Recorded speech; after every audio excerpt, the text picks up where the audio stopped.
Any advice on how to get into the shop and build more stuff and watch less YouTube? Well, Julio, with all of the great content there is on YouTube, it is very difficult sometimes to peel yourself away from it, but the thing to do is just go into your shop and build something simple. Right now. Go. We'll wait for you here, okay?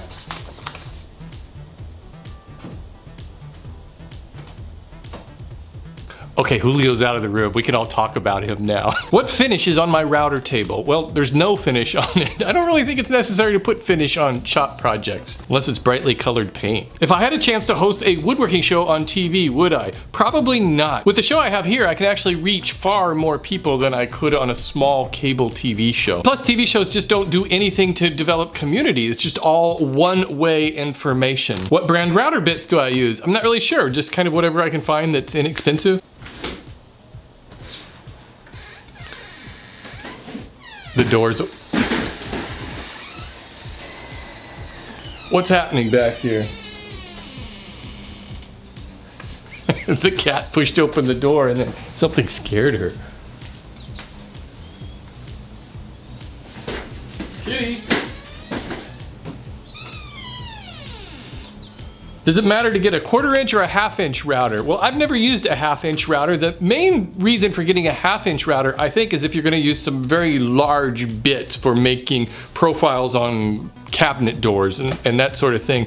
For all of the work I do, I don't see any reason for 1/2 inch bits, plus they're a lot more expensive. What are the names of the woods I use most? Well, let's see, there's pine, oak, and Kevin. I just bought a new drill press and the drill bit seemed to wobble slightly when it's in operation. That's not good. A couple of things could be going on here is that when you have a bit in your drill, it has those 3 clampy things that grab it on the chuck, you know, and sometimes I've put it in there at the wrong angle and only a couple of those are grabbing, so just make sure those are grabbing. Also, when you put your drill bit into the chuck, make sure it doesn't seat all the way up. Give it a little bit of a gap. That seems to help a little bit. But other than that, there could be a problem with the drill too. I don't know. Grabby things. What to look for when buying a low-end table saw? That's a good question because a lot of the low-end table saws seem to do a pretty good job of cutting wood, but I think that the main difference out of the box is going to be the rip fence. And usually those low-end table saws don't have a very good rip fence. I know I used one for years.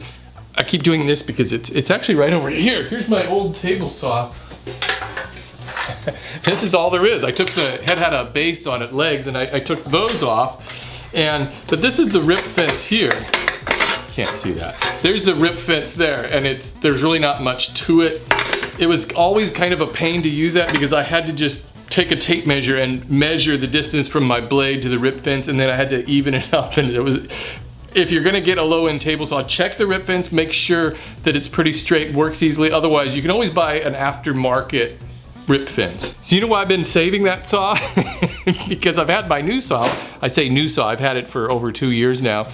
But I've been saving that one because I wanted to make a steampunk saw out of it. It was an idea. I was hoping I could make a viral video. And so I wanted to use that saw and just do like Victorian style legs on it and put a bunch of gears on it that really don't do anything and just shoot like a 1-minute video of it working. But I never got around to it, and the saw still sits there.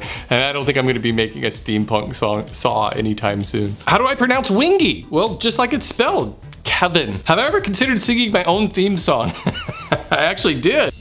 Handy woodworking tip time. Remember handy woodworking tip time? I think it lasted for 2 installments. A lot of people remembered that, and when I was coming up with my Mere Minis and I was asking you guys for ideas of what to call those, a lot of people remembered that and they said, well, you already have handy woodworking tip time. Please drink less coffee before creating videos. You're talking about handy woodworking tip time. What kind of plywood do I use? That's a good question because I use all different types of plywood. For instance, this week I'm using this, which is maple plywood. It has a real thin veneer of maple on it. I actually got this at Home Depot and it was cheaper than the regular pine plywood. I don't know why, but that's why I got it. And it sort of looks like pine too. Here's pine plywood and there's not a whole lot of difference to it really. Quality of it is probably not as good because you can tell It doesn't have as many plies as this one does. If it has a lot of plies like this, I think that's just cabinet grade plywood, and it's always sanded on both sides really nice. Some of the cheaper plywood will only have just a few plies in there, and they'll also sometimes have big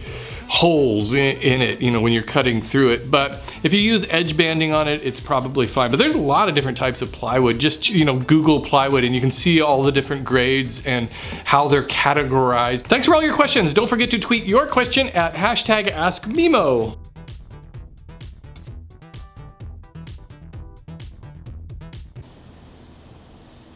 I wonder if Julio's back.